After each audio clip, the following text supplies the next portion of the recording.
Hi everyone, this is me Nishant and welcome you on Nishanti Academy।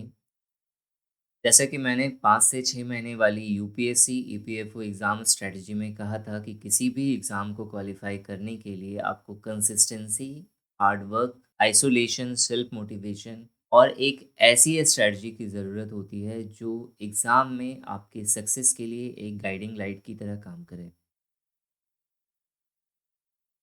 इस strategy को बनाने के लिए मैंने सिर्फ़ और सिर्फ़ एक असम्पशन करा है और वो ये है कि आप इस एग्ज़ाम के लिए सीरियसली और ऑनेस्टली प्रिपरेशन कर रहे हैं या इस वीडियो को देखने के बाद आप प्रिपरेशन शुरू कर देंगे।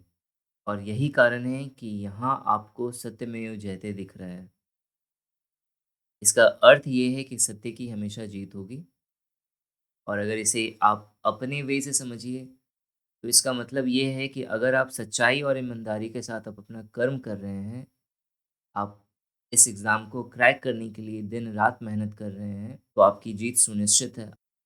अब अगर मैं इस स्ट्रैटेजी के स्ट्रेंथ की बात करूँ, तो सबसे पहला स्ट्रेंथ इस स्ट्रैटेजी का ये है कि जब तक आप ये एग्ज़ाम दे नहीं लेते, तब तक ये स्ट्रैटेजी आपको एक क्लियर विज़न देगा कि आपको कैसे चलना है और साथ ही साथ आपको गाइड करेगा कि आपको किस वे से आगे बढ़ना है। दूसरा जो स्ट्रेंथ है इस स्ट्रैटेजी का वो ये है कि ये बिल्कुल फिज़िबल है, प्रैक्टिकली पॉसिबल है इसे फॉलो करना और आप इसे ऑनेस्टली इसे अच्छे से कर सकते हैं। तीसरा, इसे हर तरह के कैंडिडेट्स चाहे वो एक नॉर्मल स्टूडेंट है या फिर वर्किंग प्रोफ़ेशन में है, तो भी जो है वो इस स्ट्रैटेजी को फॉलो कर सकते हैं। और चौथा, आप अगर ऑनेस्टली इस स्ट्रैटेजी को फॉलो कर रहे हैं, तो डेफ़िनिटली आप एक रैंक होल्डर बन सकते हैं। अगर मैं वीकनेस की बात करूँ इस स्ट्रैटेजी की, तो पहला वीकनेस तो यही है कि इसे कोई भी पेड कोर्सेज़ या क्रैश कोर्सेज़ वाले नहीं फॉलो कर पाएँगे। दूसरा, ये एक एवरेज स्टूडेंट की स्ट्रैटेजी है, तो अगर आपको लगता है कि आप सुपर इंटेलिजेंट हैं, जो 2 महीने में सिलेबस कवर कर देंगे या फिर इंडियन पॉलिटी वाली बुक आप 10 दिन में ख़त्म कर देंगे एम लक्ष्मीकांत की, तो आप इस स्ट्रैटेजी को ना ही फ़ॉलो करें तो ज़्यादा बेटर होगा क्योंकि ये बिल्कुल एक एवरेज स्टूडेंट माइंडसेट से मैंने बनाया है। तीसरा जो है, वो है ये पूरी स्ट्रैटेजी सिर्फ़ और सिर्फ़ इस बात पे निर्भर करती है कि आप खुद पर बिलीव कितना रखते हैं। सिर्फ़ और सिर्फ़ खुद पर डिपेंडेंसी को ये स्ट्रैटेजी दर्शाता है कि आप अपने ऊपर जो है कितना ज़्यादा डिपेंडेंट है। आपको किसी ना यूट्यूब चैनल पे डिपेंड होना है, ना किसी क्रैश कोर्स पे, ना किसी पेड कोर्सेज़ पे डिपेंड होना है। आपको खुद पे डिपेंड रहना है। चौथा जो वीकनेस है इस स्ट्रैटेजी का कि कंसिस्टेंसी होती है। मेरी हर स्ट्रैटेजी में आप बिना कंसिस्टेंसी के आप मेरी स्ट्रैटेजी फ़ॉलो कर ही नहीं सकते। तो कंसिस्टेंसी एक की फैक्टर है और मुझे लगता है कि बिना कंसिस्टेंसी के कोई भी एग्ज़ाम जो है क्वालिफ़ाई तो करा जा सकता है, लेकिन एक सिलेक्शन लेने के लिए कंसिस्टेंसी का बहुत बड़ा रोल होता है। लास्ट जो फ्लॉ की अगर मैं बात करूँ, जो वीकनेस है मेरी स्ट्रैटेजी का वो ये है कि आपको एटलीस्ट 7 से 10 घंटे ये आपको सेल्फ स्टडी के लिए रखने ही रखने हैं। जो वर्किंग कैंडिडेट्स हैं इस एग्ज़ाम को क्वालिफ़ाई करने के लिए उन्हें एटलीस्ट 5 टू 6 आवर्स पर डे पढ़ना तो पड़ेगा ही। साथ में वीकेंड पे जो है, जितना वो मिस कर रहे हैं, उसे तो कवर करना पड़ेगा वीकेंड पे। तभी जा कर के वो एनफोर्समेंट ऑफ़िसर या अकाउंट्स ऑफ़िसर की पोस्ट ले सकते हैं। तो मेरी पूरी स्ट्रैटेजी कुछ फ़ेजेस में डिवाइडेड है, जिसमें पहला है कि नो योर एग्ज़ाम। आपको आपका एग्ज़ाम पता होना चाहिए कि आप किससे डील कर रहे हैं। बहुत सारे ऐसे हैं जिनको ये पता ही नहीं है कि वो किस चीज़ की तैयारी कर रहे हैं, उसका सिलेबस क्या है। 2020 में का जो एग्ज़ाम होने वाला है 9th ऑफ मई 2021 को उसका पैटर्न क्या होगा, किस तरह से चीज़ें आएँगी। तो सबसे पहला जो फ़ेज़ है मेरी स्ट्रैटेजी का वो ये है कि आपको आपके एग्ज़ाम के बारे में पता होना चाहिए। दूसरा बहुत इम्पोर्टेंट है और ये आपका माइंड प्रिपरेशन का है कि आपको यही एग्ज़ाम क्यों देना है, ये आपको पता होना चाहिए। तीसरा, फिनिश योर सिलेबस। चौथा, mug up all the facts, figures, dates सारी चीज़ें आपको बिल्कुल याद होनी चाहिए। पाँचवा, मेकअप टाइम पीरियड होना चाहिए और छठा, रिवीजन एंड मॉक्स का समय होना चाहिए आपके पास। अब इन सारे फेजेस को मैंने 5 टाइम स्लॉट्स में डिवाइड करा है, जिसमें पहला है नो योर एग्ज़ाम। आपको आपके एग्ज़ाम के बारे में पता होना चाहिए, क्या है। अब इसके अंदर आपको करना क्या है, डिटेल्ड सिलेबस क्या है इस एग्ज़ाम का, 2017 यूपीएससी ईपीएफओ का पेपर जो हुआ है, उसमें किस तरह के क्वेश्चंस पूछे गए हैं, ये आपको पता होना चाहिए। और तीसरा जो है 2020 में जो एग्ज़ाम होगा, आपको इसका पैटर्न पता होना चाहिए। ये जो टाइम स्लॉट है, ये सिर्फ़ 1 दिन का है। अगर ये सारी चीज़ें आपको पता है, तो आप दूसरे टाइम स्लॉट्स में जंप कर सकते हैं, और अगर नहीं पता है, तो आप मेरे चैनल के प्लेलिस्ट पर विज़िट करिए। आपको UPSC EPFO exam detailed analysis का प्लेलिस्ट मिल जाएगा। आप उसे कंप्लीट देखिए, ताकि आपको चीज़ें समझ में आएँ कि चलना कैसे है। दूसरा जो टाइम स्लॉट है, वो सिर्फ़ 1 घंटे का है। ये 1 मिनट का भी हो सकता है, 1 सेकंड का भी हो सकता है, लेकिन ये दिखने में छोटा लग रहा है, लेकिन सबसे इम्पोर्टेंट है। हिंदी में एक कहावत है, देखन में छोटे लगे पर घाव करे गंभीर। तो इस टाइम स्लॉट का यही इम्पोर्टेंस है, क्योंकि आप अच्छे से सोच विचार कर लीजिए कि आपको ये एग्ज़ाम, यानी कि यूपीएससी ईपीएफओ 2020 का एग्ज़ाम, जो 9th ऑफ में 2021 में होना है, यही आपको क्यों देना है। क्योंकि बहुत सारे एग्ज़ाम होने वाले हैं अभी, रेलवे है, एसएससी, सीजीएल है, सारे एग्ज़ाम्स स्टार्ट हो रहे हैं। एक कोट्स है कि the path of success is full of temptation. और ये 4 मंथ्स जो आपके आने वाले हैं लाइफ में, ये टेम्पटेशन से भरा पड़ा है। रेलवे का एग्ज़ाम स्टार्ट हो रहा है 28 दिसंबर से, जो काफ़ी लंबा चलेगा। एसएससी, सीजीएल, सीएचएसएल, सीपीयू का भी एग्ज़ाम स्टार्ट हो रहा है धीरे-धीरे कर। फ़रवरी तक जो है आपको यूपीएससी, सीएसी का भी आपको नोटिफ़िकेशन मिल जाएगा। तो एस्पिरेंट्स यहाँ से डेविएट होना शुरू होंगे, और इसका फ़ायदा वो लोग लेंगे जो इस एग्ज़ाम के लिए कमिटेड हैं। और भी बहुत सारे फैक्टर हैं जो आपके और आपके सिलेक्शन के बीच आएगी, और ये तो कंफर्म है कि आएगी ही आएगी। क्या-क्या हो सकते हैं वो? तो आपका कॉन्फिडेंट लूज़ होगा, इमोशंस ब्रेकडाउन होंगे। थर्ड, डाउट होगा रिसोर्सेज़ पे कि वो ऑथेंटिक है या नहीं, चीज़ें कवर हो पाएँगी या नहीं उस तरह से। कंटिन्यूटी ब्रेक होगी, बहुत सारे इमोशनल अटैचमेंट होंगे, किसी भी तरह का रिलेशनशिप हो सकता है वो, मैं एक पर्टिकुलर रिलेशनशिप के बारे में बात नहीं कर रहा। तो इमोशनल अटैचमेंट के कारण आपकी कंटिन्यूटी ब्रेक होगी। कभी होगा कि मोटिवेशन नहीं मिल रहा है, कभी पढ़ने का मन नहीं करेगा, कभी वेदर भी ऐसा चल रहा है कि आपको कहेगा कि आप कॉम्प्रोमाइज़ कर लो चीज़ों के साथ। लेकिन हर चुनौतियों से लड़ना होगा, और इन सारी चुनौतियों से लड़ने के लिए जो आपको सपोर्ट करेंगे, वो ये 4 चीज़ें ही हैं। जिसमें पहला है आयरन विल। इच्छा नहीं होनी चाहिए कि मैं एनफोर्समेंट ऑफिसर बनूँ। एक डिटर्मिनेशन होना चाहिए, एक दृढ़ विश्वास होना चाहिए कि मुझे एनफोर्समेंट ऑफिसर ही बनना है। दूसरा, खुद पर बिलीव करना पड़ेगा। ये मान लीजिए आप कि आपको हर कदम पर आपकी डेस्टिनी, आपका लक, आपका किस्मत ये चाहती है कि आप डेविएट हो जाएँ, चाहे वो किसी भी तरीके से हो, चाहे वो क्रैश कोर्स के फॉर्म में हो, चाहे वो पेड कोर्सेज़ के फॉर्म में हो, चाहे वो आपसे ये कहे कि ये 4 महीने में क्वालीफाई ही नहीं हो सकता पेपर, या आपसे आकर के ये कहे कि आप तो एक हिंदी मीडियम के स्टूडेंट हैं, या फिर आपसे ये कह दे कि जो है आप तो एक एवरेज स्टूडेंट है, ये यूपीएससी एग्ज़ाम है, ये तो क्वालीफाई हो ही नहीं सकता आपसे। तो किसी भी तरह का डीमोटिवेशन जो आपको और आपकी चल रही मेहनत को, दोनों को कंप्लीटली तोड़ देगा, पूरी तरह से ख़त्म कर देगा। और इन सब से जो आपको बचा सकता है, वो सिर्फ़ यही बचा सकता है, बिलीव इन यू। एक बच्चे का ने मैसेज करा था मुझे कि सर, मैं हिंदी मीडियम का स्टूडेंट हूँ, क्या मैं क्वालीफाई कर सकता हूँ इस एग्ज़ाम को? एक ने कमेंट करा कि सर, 4 महीने में क्या इसे क्वालीफाई करा जा सकता है इस एग्ज़ाम को? एक ने कहा कि सर, मैं हमेशा फ़ेल होता आया हूँ, क्या मेरे से हो पाएगा ये एग्ज़ाम? तो अब जो मैं बोल रहा हूँ उसे आप ध्यान से सुनिएगा, समझिएगा जो मैं कह रहा हूँ। अगर जीवन के किसी भी मोड़ पर आपको सक्सेस चाहिए, सफलता चाहिए, तो एक और एक पर्सन जो आपकी मदद कर सकता है, वो है सिर्फ़ आप। आपको खुद पर बिलीव रखना पड़ेगा, अपने कर्मों पर बिलीव रखना पड़ेगा, चीज़ें खराब होंगी, ये प्रैक्टिकल है। चीज़ें बिगड़ेंगी, लेकिन वो इसलिए बिगड़ेंगी ताकि आप उसे अच्छा कर सकें। तीसरा जो हथियार होना चाहिए आपके पास, वो है स्टक विथ योर सोर्सेस।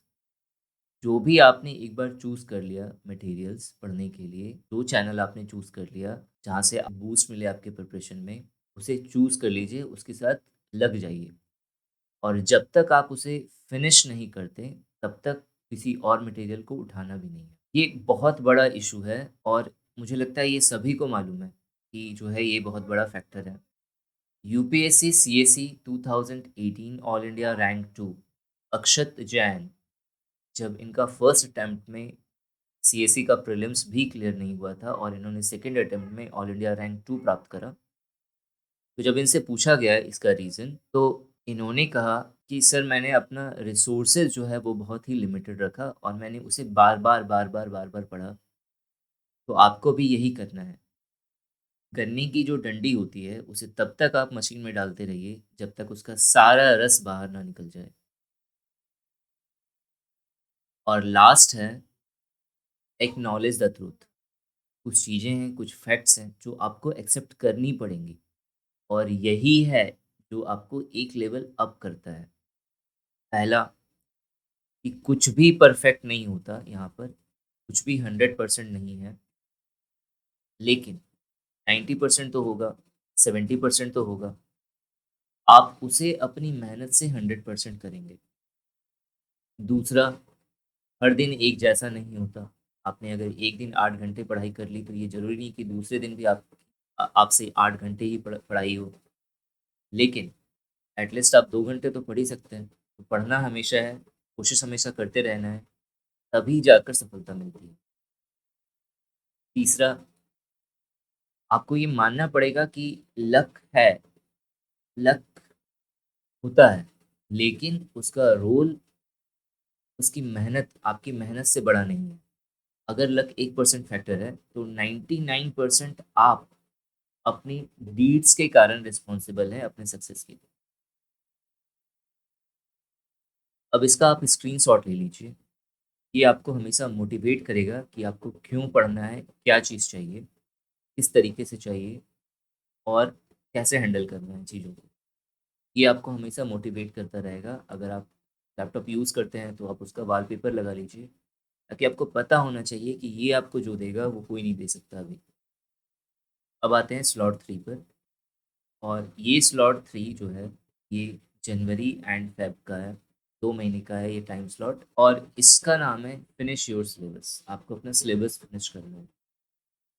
क्या-क्या चीज़ें कवर करनी है, कहाँ से कवर करनी है, वो यहाँ पे मेंशन है। इंडियन पॉलिटी मैंने ऑलरेडी बता रखा है, मैं दोबारा कहता हूँ, एम लक्ष्मीकांत पढ़ना है आपको।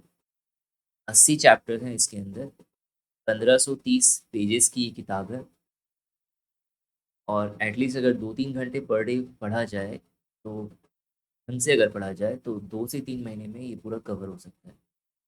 उसी तरह इंडियन इकोनॉमी की 2 बुक हैं, एक राकेश शर्मा, दूसरा संजीव वर्मा। अब इन दोनों में अगर मुझसे अगर पूछा जाए कि बेस्ट कौन-सा है, तो संजीव वर्मा की पतली बुक है, 350 पन्ने की है और अच्छी बुक है। तो 2 घंटे के हिसाब से अगर आप पढ़ रहे हैं, तो आप 2 महीने में कवर कर सकते हैं।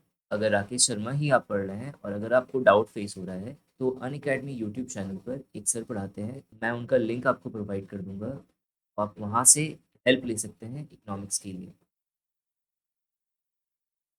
इंडियन फ्रीडम स्ट्रगल की 2 सोर्सेस हैं और अगर आप दोनों यूज़ करो तो बेस्ट होगा। एक राजीव अहीर सर की स्पेक्ट्रम आती है और एक डिज़ायर आईएएस स्पेक्ट्रम।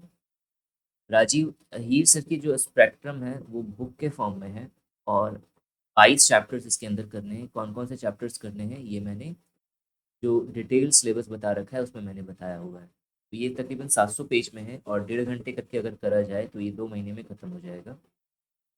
उसी तरह से डिज़ायर आईएएस का भी सेम कंटेंट है, लेकिन ये नोट्स के फॉर्म में है। आपको चीज़ें मगअप करने वाली हैं, याद करने वाली, लर्न करने वाले फॉर्म में है, स्टोरी के फॉर्म में नहीं है। तो इसे आप जो है, अगर आप लर्न करने के हिसाब से अगर आप इसे यूज़ करिएगा, तो ज़्यादा बेटर है और ये आप 2 महीने में इसे भी आप कवर कर सकते हैं।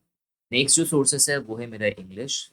इंग्लिश का बाइबल है एसएससी का, एमबी पब्लिकेशन वाला बुक और इसमें आपको वोकैब जो है आपको पर डे पढ़ना है।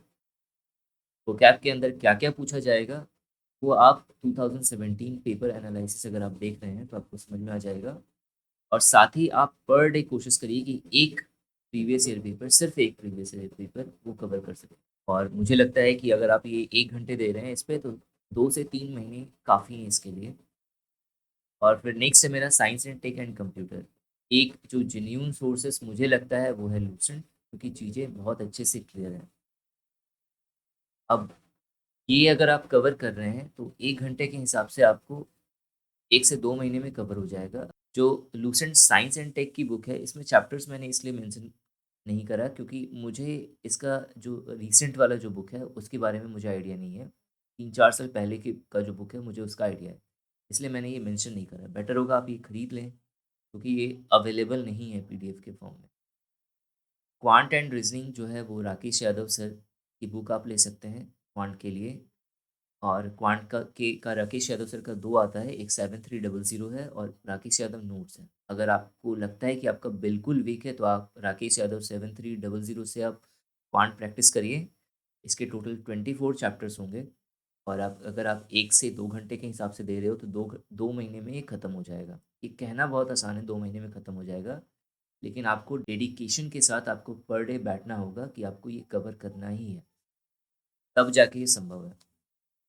अब आते हैं वो सारे सोर्सेस जो ईपीएफओ डिफाइन करता है जिसे, और जो मेरे चैनल पे आपको अवेलेबल होने वाली हैं या हो रही हैं। पहला industrial relation and labour laws, आपको सिर्फ निशांत ई एकेडमी का वीडियो और उसका पीडीएफ देखना है। टोटल 13 पार्ट्स हैं इसके। हर वीडियो आपको 1 घंटे से कम का मिलेगा और ये टिल दिसंबर तक फिनिश हो जाएगा पूरा का पूरा। सोशल सिक्योरिटी इन इंडिया, ये निशांत ई एकेडमी पे मिलेगा आपको। 7 पार्ट्स में ये डिवाइडेड है। लेस देन 1 आवर का सारा ड्यूरेशन होगा इसका और ये 15 जनवरी तक फिनिश होने वाला है। जनरल अकाउंटिंग प्रिंसिपल ये भी स्टार्ट हो चुका है निशांति एकेडमी चैनल पर और ये टोटल 25 पार्ट्स में डिवाइडेड होगा। हर की ड्यूरेशन जो है, हर वीडियो की ड्यूरेशन लेस देन 1 आवर है और ये भी 15 जनवरी तक मैं कमिटेड हूँ कि मैं इसे कवर कर दूँगा। और जैसे ही 15 जनवरी तक मैं ये सारी चीज़ें कवर कर दूँगा, 5 दिन मैंने इसलिए लिया है, 5 डेज़ एक्स्ट्रा, क्योंकि जो है हो सकता है कि कवर ना हो, क्योंकि चीज़ें बिल्कुल एज़ इट इज़ नहीं होती जैसा आप सोचते हैं। तो हो सकता है कि 15 जनवरी तक ना हो करके 20 जनवरी तक चीज़ें कवर हो, लेकिन कवर हो जाएँगी। और 20 जनवरी से लेकर के 20 फरवरी तक 1 महीने के अंदर-अंदर हम लोग current events, development issues, governance का टॉपिक है और भी करंट अफ़ेयर्स है, सारी चीज़ें कवर करेंगे और ये तकरीबन 5 टू 7 पार्ट्स का होगा। 1 आवर्स ड्यूरेशन है इसका, 1 घंटे से ज़्यादा का भी हो सकता है। ये आपको उस समय पता चल जाएगा। नेक्स्ट जो स्लॉट है वो है मेरा स्लॉट 4 और ये है गेम चेंजर फेज़, क्योंकि ये एक ऐसा फेज़ है जिसे बच्चे नहीं करना चाहते। क्यों? क्योंकि चीज़ें याद नहीं होती, याद होती हैं तो वो भूल जाते हैं। इसके साथ एक बार भूल गए, दूसरी बार भूल गए, तीसरी बार से उन्होंने छोड़ ही दिया कि यार याद तो होता नहीं, करने से कोई फ़ायदा नहीं है। तो यहाँ है जो वो बच्चे जो लगे हुए हैं कि नहीं मुझे करना तो है चाहे मैं जैसे करूँ, तो वो उस चीज़ को कर सकते हैं, वो गेम चेंजर बन सकते हैं। आपको करना क्या है, जो भी फैक्ट्स एंड फिगर्स हैं, जो भी डेट्स हैं, उन सारी चीज़ों को याद करना है, लर्न करना है, मगअप कर लेना है सारी चीज़ें, क्योंकि यूपीएससी का कैरेक्टर है कि वो क्रोनोलॉजी पूछता ही पूछता है। तो चीज़ें जब याद होंगी तो आप चीज़ें जल्दी कर पाओगे।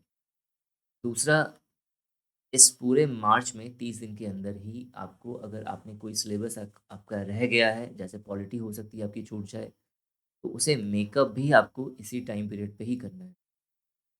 स्लॉट 5 जो है, वो आपका प्रिपेयर फॉर सिलेक्शन का टाइम पीरियड है और ये अप्रैल में होगा। इसके अंदर आपको चीज़ों को रिवाइज़ करना है, जो आपने नोट्स बनाए हैं, क्योंकि नोट्स बनाने का तो अब समय नहीं रहा, तो आप बुक्स पढ़िएगा, उसे मार्क करिएगा, तो उसे रिवाइज़ करिएगा। तो ये रिवीजन टाइम पीरियड है। इसके अलावा आपको मॉक देना है। निशांति एकेडमी का भी मॉक आने वाला है, लेकिन ये ऑनलाइन मॉक नहीं होगा क्योंकि पेपर ऑनलाइन मोड में नहीं हो रहा है। तो मैं ऑफ़लाइन मॉक्स प्रोवाइड करूँगा और इसकी प्राइस ₹100 होगी। 2 तरह के पेपर्स होंगे इसमें। 10 पेपर्स जो हैं आपके 2017 एग्ज़ाम पर बेस्ड होगा, जिसमें 120 क्वेश्चंस होंगे और 10 ऐसे पेपर्स होंगे जो जिसमें 150 क्वेश्चंस होगा और वो 2021 जो 2020 का नोटिफिकेशन है उसके उस पर बेस्ड होगा। नेक्स्ट जो है वो है मेरा प्रीवियस ईयर पेपर। ये आपको कवर करना है। प्रीवियस ईयर पेपर आपको ऑलरेडी मेरे टेलीग्राम चैनल पे अवेलेबल है। 4 या 5 प्रीवियस ईयर पेपर्स हैं जो ईपीएफओ ने पूछे रखे हैं अभी तक, तो उन सबको मैंने डाल रखा है। आप मेरे टेलीग्राम चैनल से इसे डाउनलोड कर सकते हैं। और इसके अलावा जो एम लक्ष्मीकांत है, राकेश शर्मा है, संजीव वर्मा है, राजीव अहीर सर हैं, दृष्टि आईएएस है, इन सब का पीडीएफ अवेलेबल है मेरे टेलीग्राम चैनल पे। आप वहाँ से डाउनलोड कर सकते हैं इसे। अब ये सक्सेस स्केल है, इसका भी आपको स्क्रीनशॉट लेकर के रखना है। और जब भी आप जो चीज़ कवर करें, आपको पता होना चाहिए आप कहाँ पर रिलाई कर रहे हैं, आप कहाँ पर स्टे कर रहे हैं। जैसे टोटल वैकेंसीज़ 10 लाख की है, लेकिन 10 लाख बच्चे एग्ज़ाम में नहीं बैठेंगे क्योंकि उसमें बहुत सारे हैं जो बैंक का प्रिपरेशन कर रहे हैं, बहुत सारे हैं जो एसएससी सीजीएल क्वालिफ़ाई करना चाहते हैं, बहुत सारे हैं जो रेलवे में चले गए क्योंकि उन्हें लग रहा है कि ये एग्ज़ाम बहुत टफ़ है। बहुत सारे हैं जो पर्टिकुलरली सीएसई के लिए वो मोटिवेटेड हैं, तो वो सारे बच्चे डेविएट होंगे। तो मैंने अप्रॉक्सिमेटली 1 लाख बच्चों को माना हुआ है कि जो इस एग्ज़ाम में बैठेंगे या इस एग्ज़ाम के लिए सीरियस है तो। अब इसमें जो 1 डे का जो फ़ेज़ है, उससे जैसे ही आपने क्वालीफ़ाई करा, उसे जैसे ही आपने कवर करा, तो आप 30,000 से 50,000 बच्चों के बीच आ जाइएगा। उसके बाद जैसे ही आपने अपना माइंड सेट करा, क्योंकि ये बहुत इम्पोर्टेंट है यार, इसके बगैर नहीं होगा। ये आप अच्छे से बैठ कर के सोचना, भले ही 1 घंटे के बजाय 1 दिन लग जाए, लेकिन अच्छे से सोच लेना कि ये एग्ज़ाम निकालना है और क्यों निकालना है। और एक बार सोच लिया तो वो वापस यू टर्न नहीं मारना है, सीधा चलना है। ठीक है? चाहे जो हो जाए, चाहे जैसे भी चलना है, बस चलना है मगर। तो ये माइंड प्रिपेयर करना है। जैसे ही आपने माइंड प्रिपेयर कर लिया, तो डिटर्मिनेशन के कारण आप एक स्टेप आगे मूव करोगे और उस 10,000 बच्चों की कैटेगरी में आ जाओगे, जो चाहते हैं कि नहीं मुझे ये जॉब चाहिए। नेक्स्ट है जनवरी और फरवरी का जो टाइम पीरियड है, फ़ेज़ 3, इसके अंदर जो आप अपना सिलेबस कवर करिएगा, तो सिलेबस ख़त्म करते ही आप वो उन 1000 बच्चों के अंदर आइएगा, जिनके लिए ये डू एंड डाई वाली सिचुएशन है। अब आपको पता है कि यहाँ तक कुछ नहीं होने वाला है, जो होगा इसके बाद होगा। तो चीज़ों को इम्बाइब करना, मगअप करना और मेकअप करना, ये बहुत इम्पोर्टेंट है। ये आपको करना ही पड़ेगा। तो जैसे ही आपने ये कवर कर लिया, तो आप 400 से 500 रैंक के बीच आ सकते हैं, और भी कम भी हो सकता है ये रैंक। और यहाँ से आपका सिलेक्शन प्रोसीजर शुरू हो जाएगा। अब इसे और निश्चित करने के लिए कि नहीं आपका सिलेक्शन कंफर्म हो जाए, तो आप जितनी बार रिवाइज़ कर सकते हैं, जितना मॉक दे सकते हैं और रिवीज़न कर सकते हैं, वो सारी चीज़ें जो है आपको करनी है। अब ये रिवीज़न के रिगार्डिंग मैंने एक अनाउंसमेंट करा है, जो नेक्स्ट स्लाइड पे है, वो भी आप देख लीजिएगा। तो इसके थ्रू जो है आपकी रैंकिंग 300 से 100 के बीच आ सकती है। अब 100 से कम भी हो सकता है, ये डिपेंड करता है आपके लक पे। कि एग्ज़ाम हॉल पे सभी का माइंडसेट एक जैसा नहीं होता। कुछ बच्चे ऐसे हैं जिनकी तबीयत ख़राब रहती है उस समय, कुछ बच्चे ऐसे हैं जो बहुत दूर से ट्रैवल करके आते हैं, कुछ बच्चे ऐसे हैं जिनका अलग इश्यू है, कुछ के दिमाग में बहुत ज़्यादा प्रेशर होता है, फैमिली प्रेशर होता है, बहुत सारे अ लॉट ऑफ फैक्टर्स हैं। तो एग्ज़ामिनेशन हॉल में अपने आप को मेंटेन करके रखना ये बहुत ज़रूरी है, और वही लक है। और अगर नहीं हो पा रहा है तो घबराना नहीं है, शांत रहना है। और ये ध्यान रखिए कि मैंने बहुत मेहनत करी है और मुझे उसका फल कहीं न कहीं मिलेगा ही मिलेगा। चीज़ें बिल्कुल सही तरीके से आराम से स्मूथली निकल जाएँगी। अब एक एडिशनल हेल्प है मेरे द्वारा, ये सारी चीज़ें तो फ्री हैं, जितनी भी वीडियोज़ आएँगी और वीडियोज़ के जितने भी पीडीएफ्स होंगे वो मेरे टेलीग्राम चैनल पे फ्री हैं। कुछ बच्चे हैं जो कह रहे थे कि सर आप क्रैश कोर्स लॉन्च करिए। तो देखो, क्रैश कोर्स पे मैं बिलीव नहीं रखता। तो उसका रीज़न 2 है। एक, वो कहीं न कहीं लालची बना देता है इंसान को, और दूसरा, बिज़नेस माइंड से अगर आप सोचिएगा, तो जैसे ही आपने क्रैश कोर्स खरीदा, तो crash course actually crash course नहीं है, वो पेड कोर्सेज़ है। चीज़ों को आपको पहले पे करना पड़ेगा, तब जाके आपको वो चीज़ें मिलेंगी। तो जो मिलेगा आपको, उसके लिए उनके पास ऑब्लिगेशंस नहीं है, क्योंकि ऑलरेडी उन्हें पेमेंट मिल चुकी है। तो ऑब्लिगेशन नहीं है कि नेक्स्ट वाली जो वीडियोज़ होगी उसके लिए वो किस तरीके से मटेरियल बनाएँगे, और जैसा भी बनाएँगे आपको एज़ इट इज़ एक्सेप्ट करना पड़ेगा। मेरा क्रैश कोर्स लॉन्च नहीं करने का रीज़न ये है कि जब भी मैं वीडियो प्रोवाइड करता हूँ, और अगर मुझे लगता है कि नहीं ये वीडियो सही नहीं बनी है, कि मुझे और इम्प्रूवमेंट करना है, व्यूज़ उस तरह से नहीं आए, लोगों के कमेंट उस तरह से नहीं मिले, मैं उस पे और अच्छे तरीके से काम करता हूँ। तो ये चीज़ें हैं जो मैं करता हूँ और मैं करूँगा ही। आगे जितनी भी सीरीज़ आएँगी, जितना भी मैं टॉपिक कवर करूँगा, जो भी मैं पढ़ाऊँगा, चाहे वो ईपीएफओ के रिगार्डिंग हो, चाहे सीएसी के रिगार्डिंग हो या चाहे एसएससी के रिगार्डिंग हो, वो सब की आपको एक क्वालिटी मिलेगी और कोई भी क्रैश कोर्सेज़ बोलकर कुछ नहीं होने वाला, पेड कोर्सेज़ बोलकर कुछ नहीं होगा। अगर आपकी इच्छा है, अगर आपको लगता है कि सर की मेहनत जो है वो बिल्कुल सार्थक है, सही है और मेरे एग्ज़ाम को बूस्ट करेंगी, तो ये आपकी इच्छा है। आप अगर डोनेट करना चाहें तो आप डोनेट कर सकते हैं कुछ रुपए। अब कुछ चीज़ें ऐसी हैं जो मैंने पेड रखा है यहाँ पे, प्राइसेस के साथ। जैसे कुछ बच्चों का ये था कि sir industrial relation and labour laws के मुझे सारे पीडीएफ्स का कंपाइलेशन मिल सकता है ए4 साइज़ की पीडीएफ में, क्योंकि वो जो स्लाइड वाला जो फॉर्म होता है ना, वो रीडेबल नहीं होता अच्छे से। यस, आपको मिल सकता है। इसकी प्राइस आपको ₹20 पे करनी पड़ेगी। मैं कुछ दिनों में आपको इसका लिंक प्रोवाइड कर दूँगा अपने टेलीग्राम चैनल पे। उसी तरह से सोशल सिक्योरिटी इन इंडिया का जो पीडीएफ है, वीडियो तो आपको एज़ इट इज़ मिलेगा, लेकिन जो पीडीएफ होगा, वो पीडीएफ जो है आपको पेड करने पड़ेंगे। टॉपिक वाइज़ जो भी चैप्टर्स मैं बनाऊँगा, उसके ₹10 आपको पे करने पड़ेंगे। और जो टॉप 100 क्वेश्चन्स हैं, ये मैं हर किसी का, हर टॉपिक का टॉप 100 क्वेश्चन, टॉप 200 क्वेश्चन या टॉप 500 क्वेश्चन लेकर के आऊँगा। वो पीडीएफ फॉर्म में होगा। तो जितने भी इस तरह के पीडीएफ्स होंगे, टॉप क्वेश्चंस के रिगार्डिंग, वो आपको पेड मिलेगा। प्राइसेस बहुत ही जेन्युइन है, बहुत ही कम है और ऐसी है कि हर कोई पे कर सकता है और ऐसा है जिससे मैं भी सैटिस्फाइड हो जाऊँ कि हाँ, चलो ठीक है, कुछ तो मिला, ताकि मुझे भी काम करने में मज़ा आए। एक अपोलॉजी नोट है, कितनी भी देखो कोई भी स्ट्रैटेजी बना ले, तो वो अपने दिमाग के अनुसार बनाता है और हर बच्चे की अपनी एफिशिएंसी है समझने की। तो हो सकता है किसी एक पॉइंट पे मैं गलत हूँ, तो उसके लिए मैं माफ़ी चाहता हूँ। बाकी बहुत सारे बच्चों का ये कमेंट आता है कि जो है सर आप वर्किंग स्टूडेंट्स के लिए आप स्ट्रैटेजी नहीं बनाते।